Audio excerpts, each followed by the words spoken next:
everyone to the gaming chat with Matt and Valentine. We're coming all the way from the Big Apple today, from New York City, and we've got some monster news to share with you.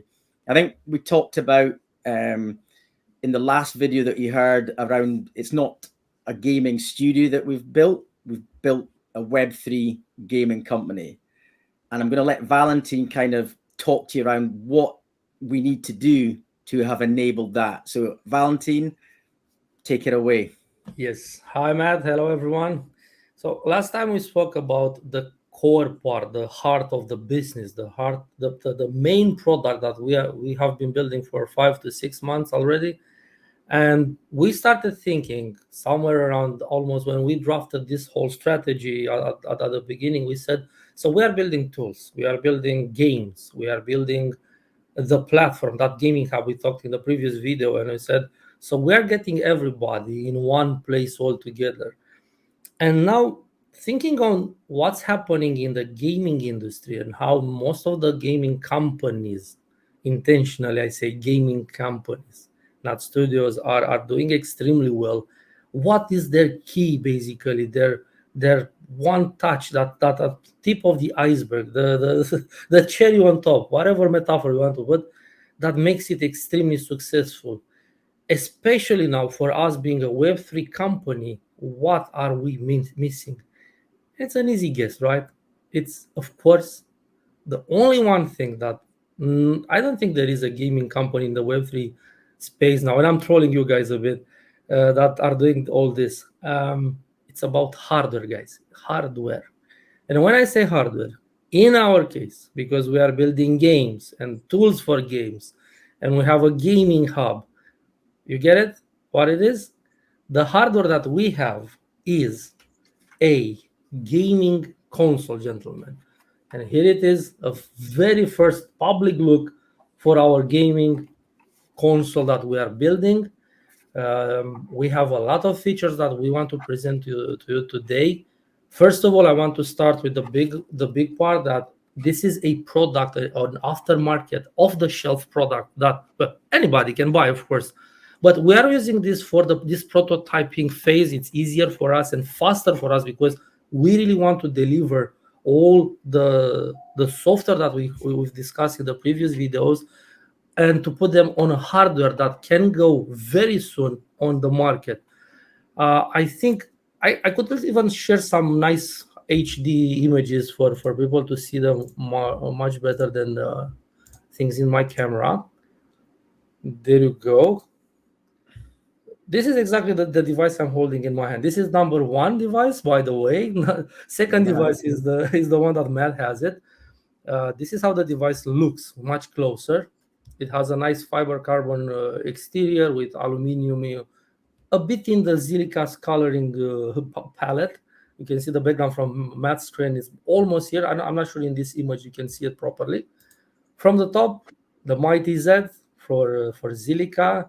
Oh, I love that touch. That is just class. Yep. That bit. It's for a good reason that happened there, right? Even if it's an aftermarket device, we really needed to find exactly what we needed for our company, even from the marketing form factor. It was fate, wasn't it? I think. Yep. On the side, we like a lot the red color because it goes so nice with the fiber, with the carbon fiber.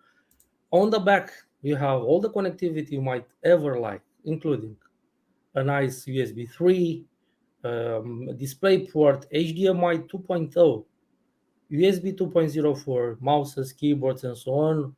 Plenty of USB 3.0 adapters, even an Ethernet, a nice headset jack that you can plug in your very nice gaming headset. Internally, it has latest 4.5 Bluetooth that we can find out, Wi-Fi 6. All the best are inside. Actually, the case acts as an antenna for Wi-Fi and Bluetooth. So you don't need to have that nasty antenna like on a router. I don't like that. It's not something that I know you'll see on an Xbox or a PlayStation. So for that good reason, we don't have it either.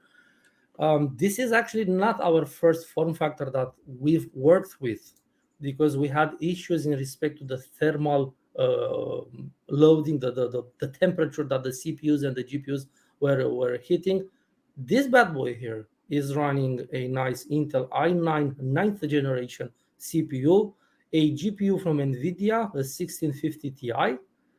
It has an NVMe SSD storage, the one in blue, the double DDR4 RAM. You'll see later on the exact specs of this nice box. Wi-Fi antenna, Bluetooth antenna, and anything that a gaming console can think about.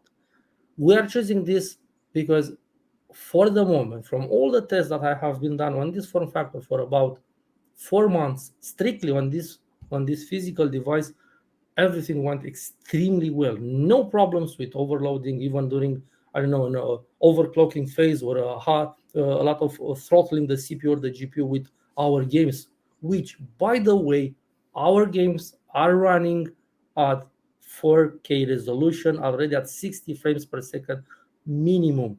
But of course, the issue with HDMI port is that you need an HDMI 2.0 cable. Otherwise, we're going to get only 30 FPS. This is a problem. I would say not a problem. It's a feature of the HDMI protocol in respect to any device. Same happens, I don't know, with your PlayStation or Xbox. If you're using the wrong kind of cables, you're not going to get 60 FPS. Back on the console, things are running extremely well. Under the hood, we are packing Linux, a Linux distribution that I started to work on 13 years ago for embedded devices. If you remember our previous chats, I'm coming from embedded device hardware and software manufacturing. I had even my own companies and worked with the guys from Intel, Wind River, Mentor Graphics, and Siemens. I had plenty of time to develop that embedded Linux, and now basically to refocus it instead of telecommunication or automotive towards gaming. What that means basically, everything here has to be extremely snappy in respect to graphics, because well, games are all about the graphics. We have a very high level modification on the NVIDIA drivers that we are using in order to get those nice FPSs that I was telling you just now. Now, for scale, to give you an idea how big it is, a Pepsi bottle is something like this in respect to the device. I don't want to use a banana for scale. I'm using a Pepsi bottle for scale. It's easier to understand the dimension. Now, some nice looking rendering of the box is looking like this. And yes, now you understand why on the side we have red printouts, is because on top of it, we have some nice red LEDs when the device is working. We like the red color, as I said. It really goes well with the fiber carbon and the whole aluminum elements that we have on the casing. Here is a side view. And this is real, guys. This is real. This is not a fairy tale for I don't know which year in the far future. This will be available for pre-orders very soon. We're going to do another press release where we're going to talk about when the device will be available and so on. Matt? Yeah, I think it's massive. I think we've talked about in other sessions or maybe on messages on LinkedIn or whatever, talking about where does all this end? If you think about experiences, if you think about what Steam and Tesla are doing in terms of the automotive space, if we can start to kind of drop out skill to earn as a mechanism, as part of gaming, embedded OEM play, as part of any kind of differentiation in that space, this could be massive. Not to mention the fun that people can have in their houses. Yep. So I guess as you can really see, we're kind of really building out this Web3 company. Lots of really good information there, but Valentin, surely the Hurricane has got something else to offer me. Well, yes, of course, because we thought firstly at the user experience, right? This is out of the box experience in respect to gaming. No matter if you have a wallet with us in our gaming hub, because on top of that embedded Linux that I was praising just before, we are running the same gaming hub you've seen in the previous video. You start the device, you get prompted if you don't have an account to create one. Same way. The email, username, password, boom, you get inside. You have your wallet there directly on the hardware because this is a Web3 device, and now your wallet will be hardwarely embedded there. Again, let's see the competition doing the same so fast. And then we thought, okay, so this is an out-of-the-box experience for the gamers. They can plug it into their television set, they put their controllers, they put their mouses, keyboards, headset, whatever they have in the gaming space, and they play the games. But I said, okay, I'm not gonna forget the guys that are crypto enthusiasts. But Matt, let me ask you first. Do you own a console, a PlayStation or an Xbox or something? PlayStation, yeah. All right. So what does your console do when you don't play on it? Cup of coffee maybe sits on top of it. Doesn't do very much. Collecting dust, something like that, right? You know it. Well, here is the trick, and here is the actual good part that we have working on for about a few months. Our console does something else when you don't play on it. It mines Zilliqa tokens, guys. Pardon? It just mines Zilliqa tokens. Can you believe that, right? We are actually now a real Web3 company that does gaming with hardware that also allows you to play games and also to mine the Zilliqa tokens. So when you don't play, it does that. The next morning, let's say, you already have in your wallet some Zilliqa tokens to enjoy in the marketplace from the gaming hub that it runs.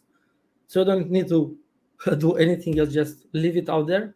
And of course, it will be during the setup phase of the console to choose if you want that to happen on demand or wherever it finds a few minutes free of the GPU not being throttled by the nice games.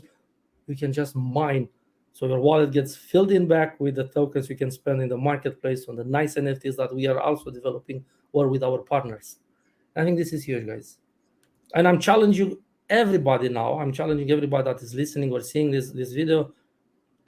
Bring me another Web3 gaming company that has all that.